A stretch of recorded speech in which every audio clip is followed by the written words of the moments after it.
My name is Betty. I always wanted one thing in life, to hear my mother say she was proud of me.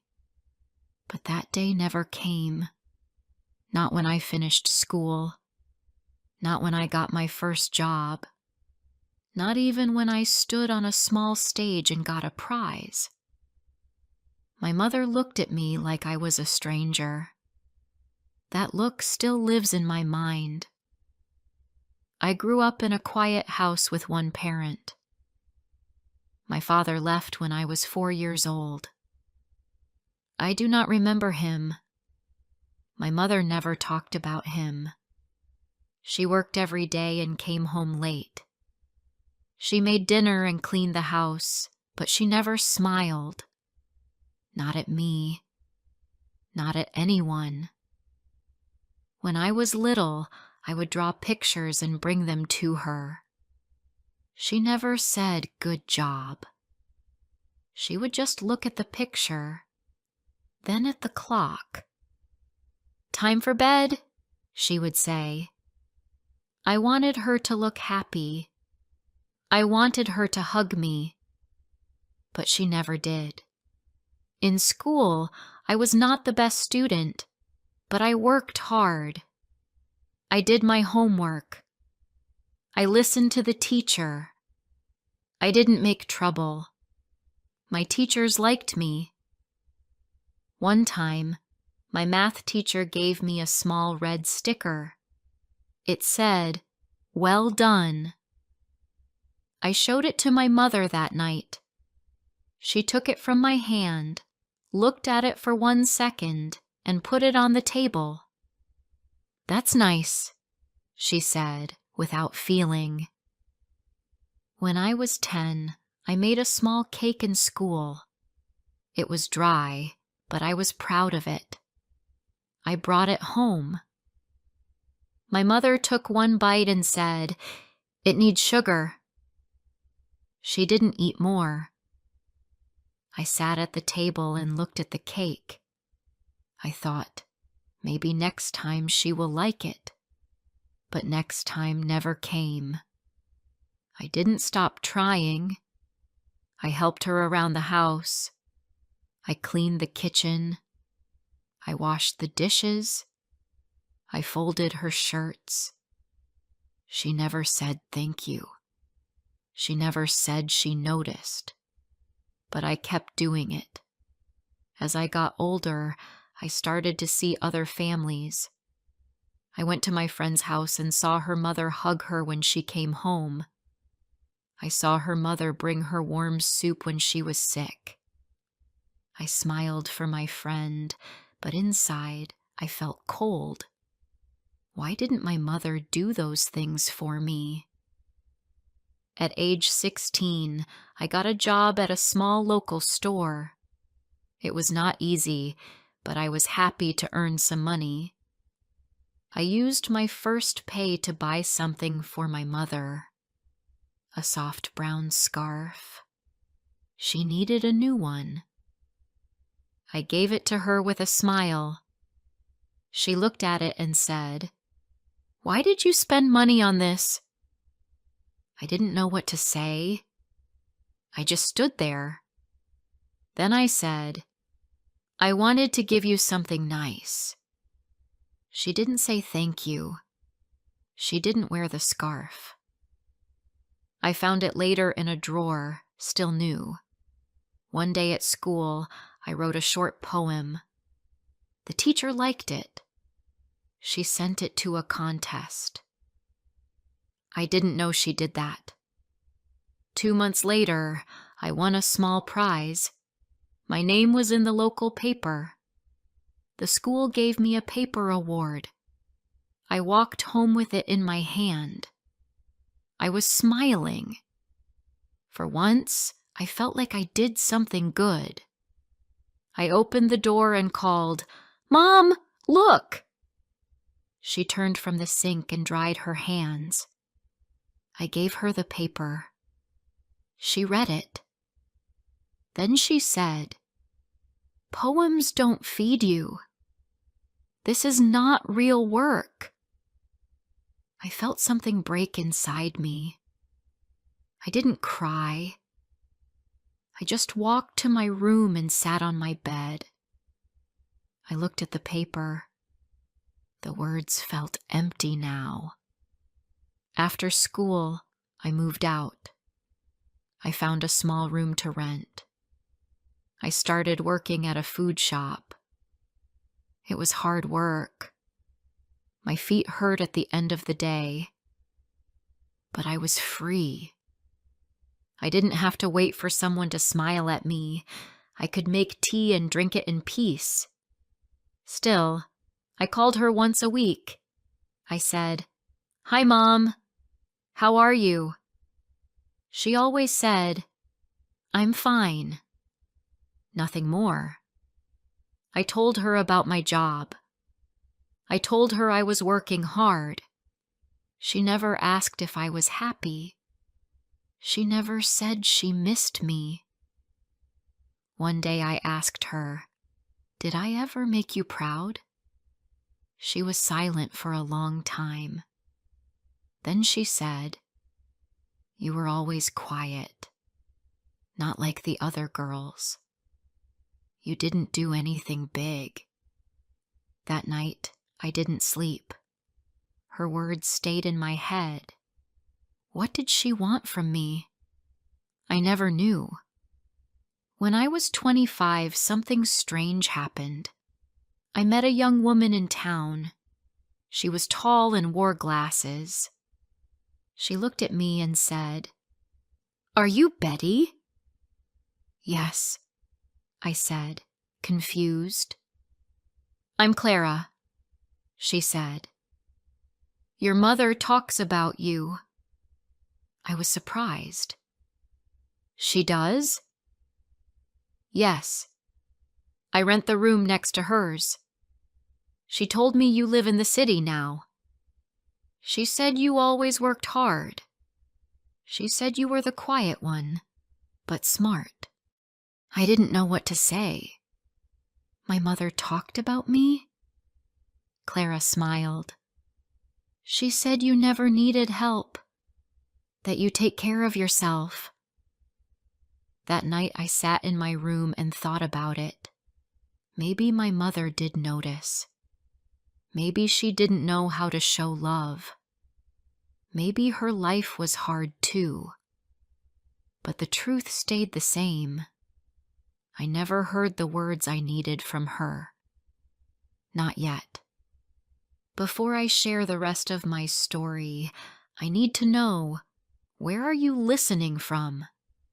Knowing someone hears me, understands me, gives me strength.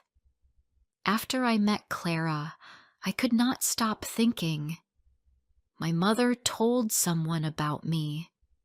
She said I worked hard and lived on my own.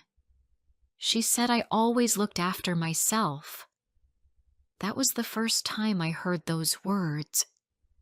But she never said them to me. I kept asking myself, why not? A few days later, I called her.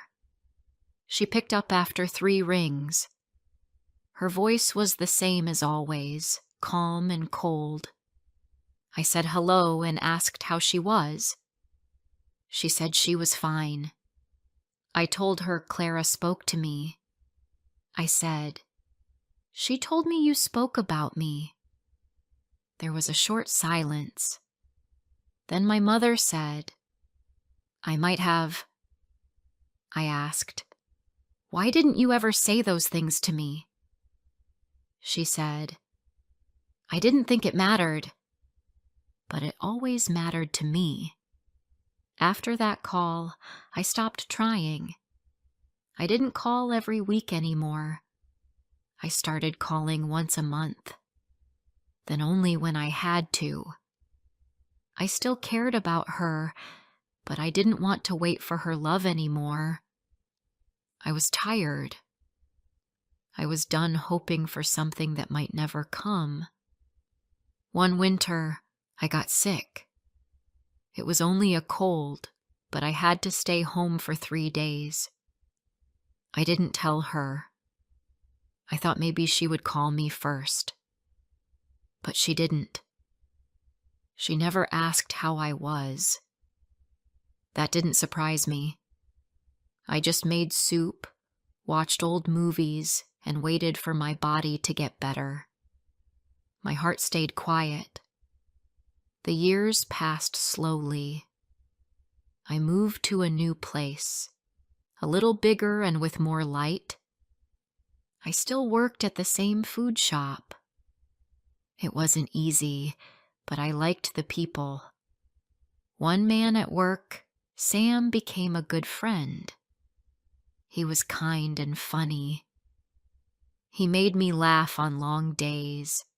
Once, when a customer shouted at me, Sam came over and said, "You're always so calm, Betty. I don't know how you do it." I smiled and said, "I grew up that way." He looked at me and asked, "What do you mean?" I said, "My mother wasn't someone who showed feelings. I learned to stay quiet, even when it hurt." That was the first time I told someone the truth about my home. I didn't plan to say it. The words just came out. Sam didn't say much after that, but he gave me a small smile. It was the kind of smile that said, "I hear you." One night after work, I was cleaning my cupboard and found an old box.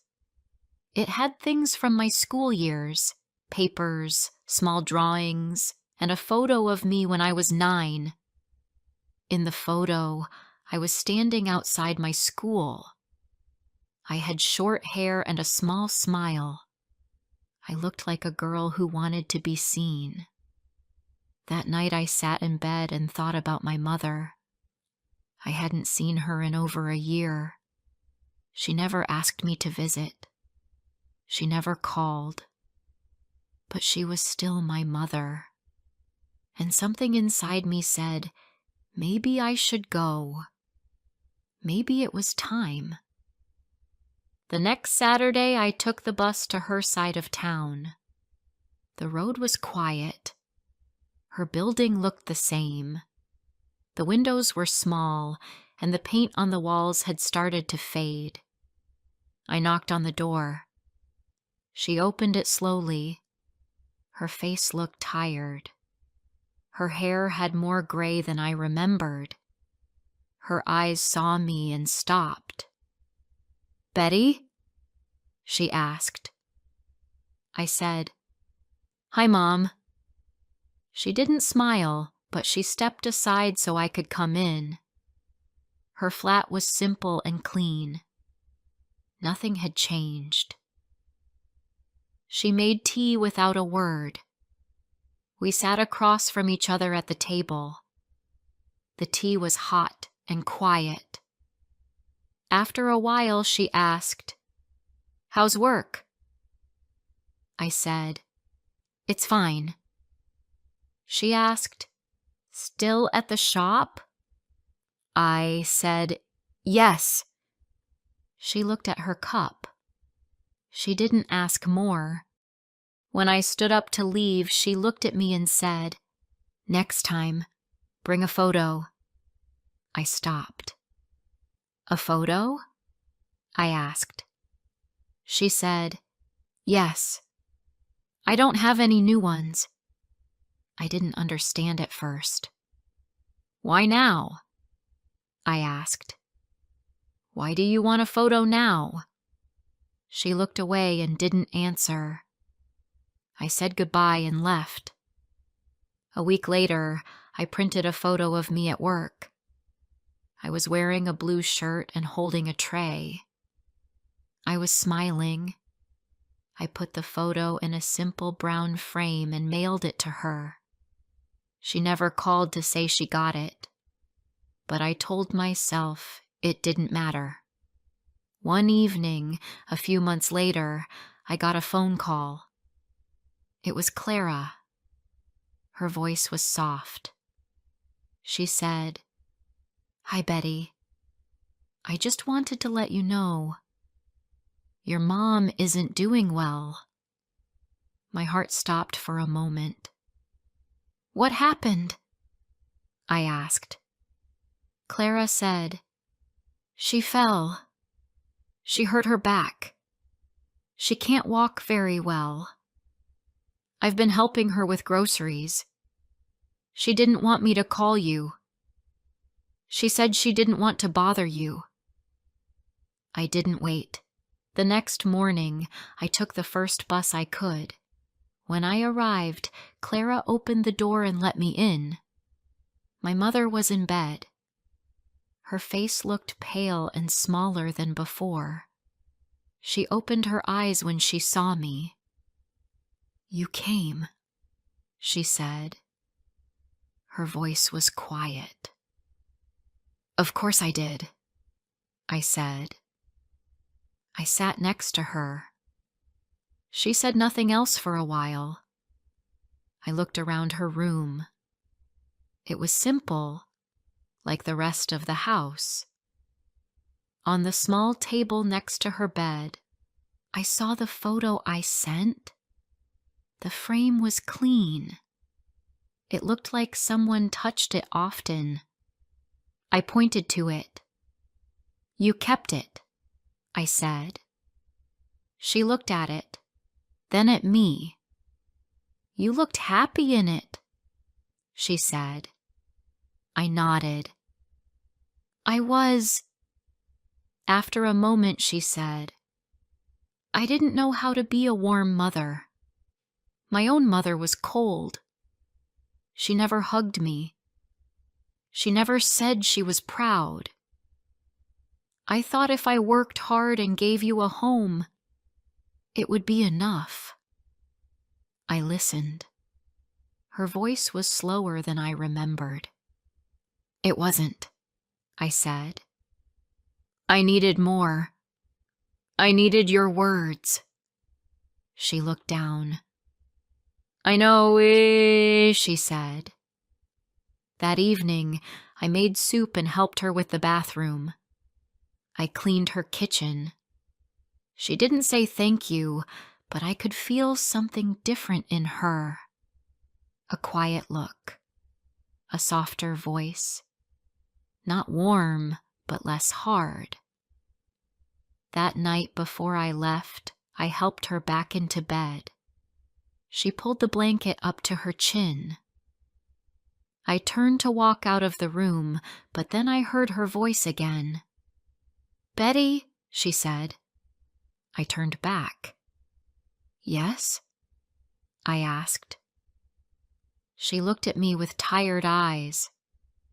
You did well. I stood still. I didn't move. I didn't speak. Then she said, You lived a good life. You worked.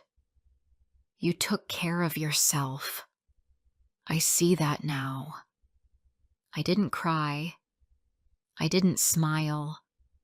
I just said, Thank you. She looked away. I'm sorry I didn't say it before. I didn't know what to say. So I said, It's okay. I sat next to her until she closed her eyes. I watched her breathe. Her face looked peaceful. I stood up quietly and walked to the door. When I stepped outside, the sky was turning dark. A soft wind touched my face. For the first time in a long time, I didn't feel like a lost child. I didn't feel like I had to prove something. She saw me. At last. After that night, I started visiting my mother once a week. She could not walk much, so I brought food and helped her clean. We didn't talk a lot, but the house felt different. It didn't feel cold like before. Sometimes we sat in silence and drank tea. That silence was no longer heavy. It was soft, like a quiet song we both understood. She started to ask small questions. "Do you still talk to Sam from work?" I smiled and said yes. "He's a good person," I told her. She didn't say more, but I could see it on her face. She was listening. She was trying. One Sunday, I brought her a new sweater. It was light gray and soft. I said, "I thought you might like this." She took it in her hands and looked at it for a moment. Then she said, "Thank you." Just that. But it was enough. We never talked about the past much. She didn't say she was sorry again. I didn't ask for more. I had stopped waiting for big words. Small ones were okay now. The way she looked at me when I made soup. The way she smiled when I folded her blanket. That was her way. That was how she gave what she had. One day, I was helping her clean the living room when she asked something strange. "Betty," she said, "what did you dream about when you were little?" I was surprised. She never asked me anything like that before.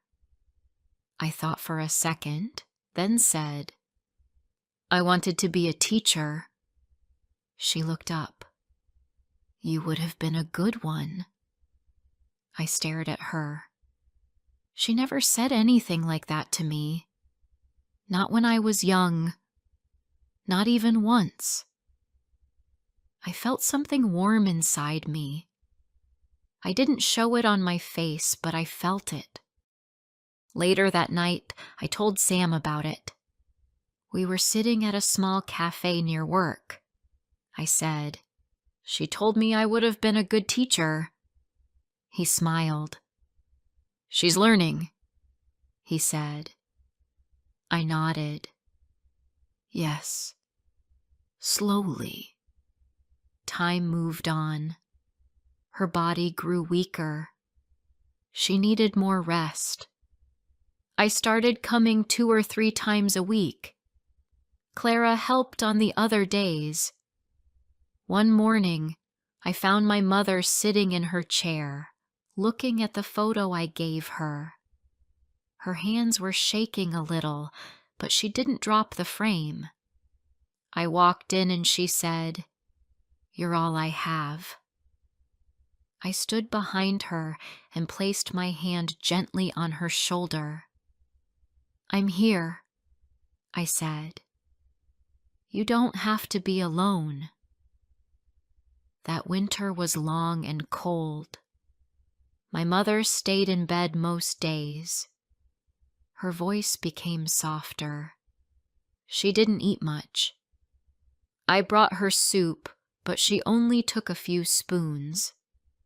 Sometimes she held my hand when I sat near her. That never happened before. Now she did it without words. That small touch meant more than anything. One evening, as I was tucking her blanket, she said, "I didn't know how to love the right way, but I never stopped caring." I looked at her and said, "I know." I meant it. A few weeks later, Clara called me at work. Her voice was shaking. She said, "Betty, I think it's time. She's not waking up much." I left work and rushed to her house. My mother was in bed. Her face was very pale. Her eyes were closed, but her breathing was slow and quiet.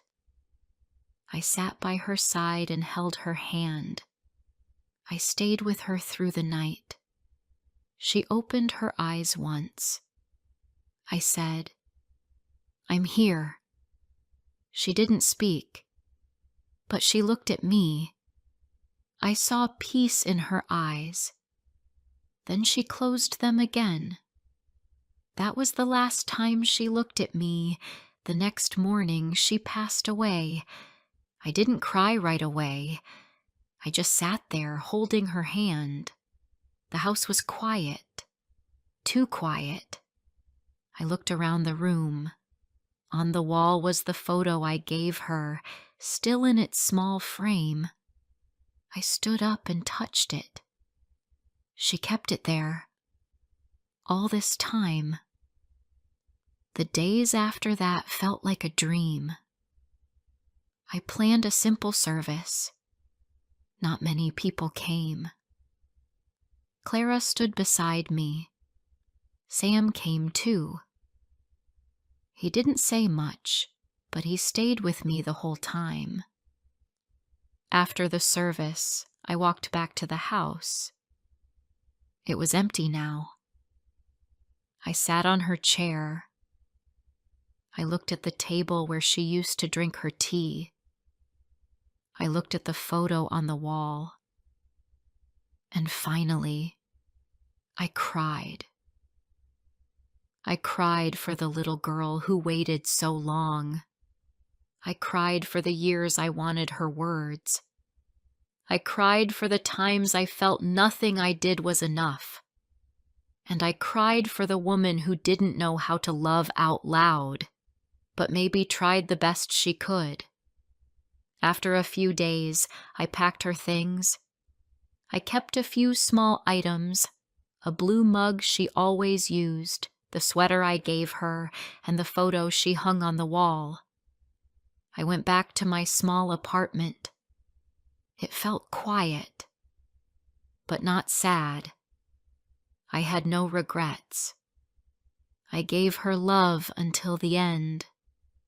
Now when I wake up, I look at that photo, not because I need her to say, "I'm proud of you," but because I know who I am now. I am strong. I am kind. I lived through pain and came out softer, not harder.